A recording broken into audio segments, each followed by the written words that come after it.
Now, TV viewers will know Tamzin Outhwaite in her guise as Melanie Healy, Mel, in the BBC soap EastEnders, and from many other starring roles she's since played in drama series such as Hustle, Vital Signs, Hotel Babylon, Red Caps, Paradox, and several others. Her stage career is on a high at the moment. She's starring at the Theatre Royal Haymarket in the revival of the 1960s musical Sweet Charity. So it's called Sweet Charity, but it's quite bittersweet, isn't it, as musicals go?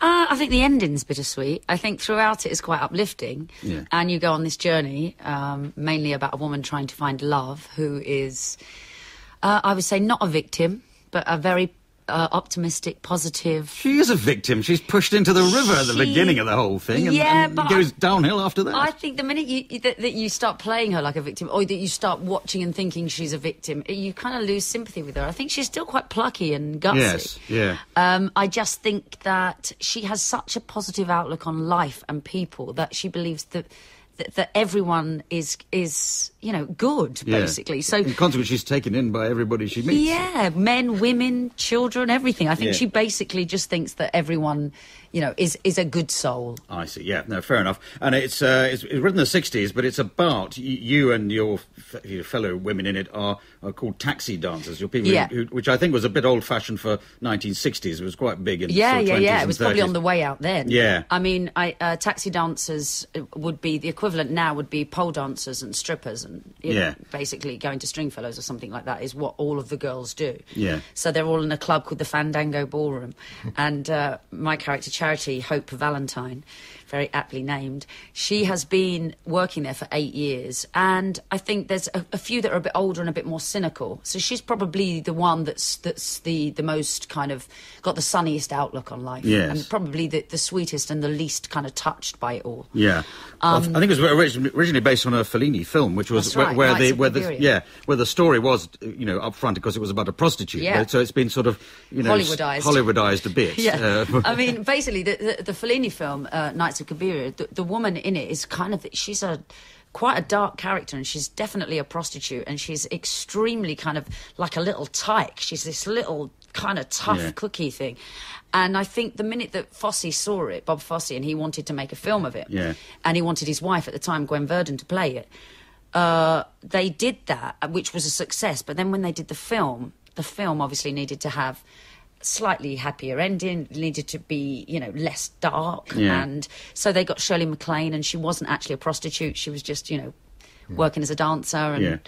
And what we do in our show is that we assume that Charity is probably one of the only ones that doesn't actually sell her body for money. Yes. But most of the other girls do. She just dances because she gets very angry when they all bring in new people and tell the new girl that, she could make some extra money by selling her body. Oh, I think she's just deluding herself. But, possibly.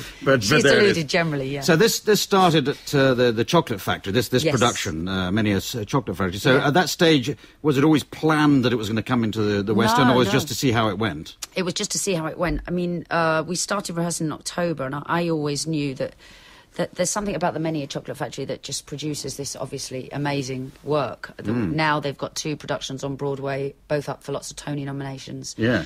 And I'd seen Sunday in the Park with George there, and I knew that it was, a hot place to work. Yeah. And so when we started doing the run there, we were doing 7 shows a week, and then I suppose about January we found out that it was definitely transferring into the West End, which we all hoped, but, there was definitely no guarantee.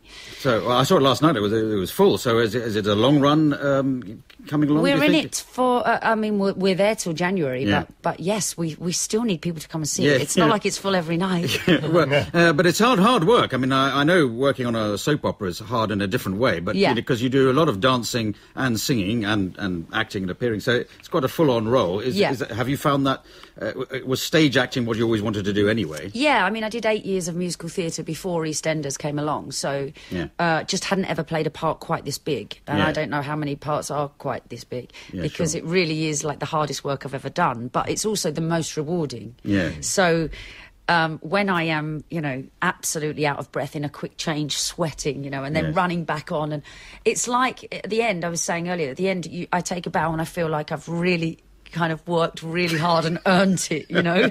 Sure, you all have, and there's some well-known songs in the show. You don't get to sing "Hey Big Spender," which is one of the best, which is a shame, isn't it? It's one of the only times I'm off stage. Yes, but you could rewrite it, and you could be part of it. There's no reason why you aren't. I need the 3 seconds to change and just to have some water. If they could see me now, I suppose you're one of the big songs you get. Yeah, but there's Rhythm of Life, which again you don't do. So some. No, I'm in Rhythm of Life, but I just don't sing not the main. Which is Paul J. Medford, who's just brilliant, and also I do. If my friends could see me now, and then the Three Girls do Something Better Than This. Yes. And then Brass Band is a big number. The Soliloquy. I mean, there's a few numbers. There's a lot of big numbers. Yeah.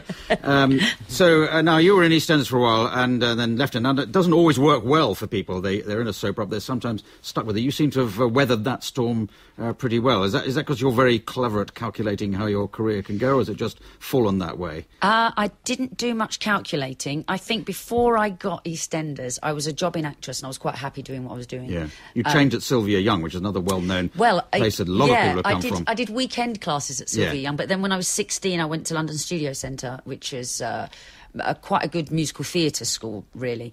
And when I left there at 19, I then started doing theatre and it was all over 8 years: West End, Oliver, Carousel, Grease. So you've done very well, all of them. Yeah. And then when EastEnders happened, it was like, oh, brilliant. So now I can do some TV for a bit. But as a jobbing actress, I was just quite happy to earn a living, if it was possible, from doing what I trained. You weren't worried it was going to sort of ruin the rest of your career? You're always going to be identified with a character? No, because I thought, theatre's always open. I hoped it was always open, and it seems to have been it's worked quite well. I'm legally required to ask you a question. Is there any chance you were going back into EastEnders? So I think you left it as a possibility.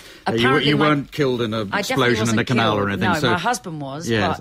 But I think I'm in Portugal with my dead husband's baby on some kind of run from bail and jail. It was one of the happier episodes of EastEnders. I remember that, yes. I started in the show as quite a happy-go-lucky kind of character that was like a bit girl next door, and I ended up, it usually takes about a week, prison. Doesn't it? Yes.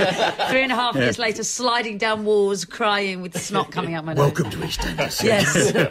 Leave it out, Tamzin. Yes. Anyway, I'm very going to leave it out there because that's the end of Loose Ends for this week. My thanks to all my guests, Tamzin Outhwaite, Sir James Galway,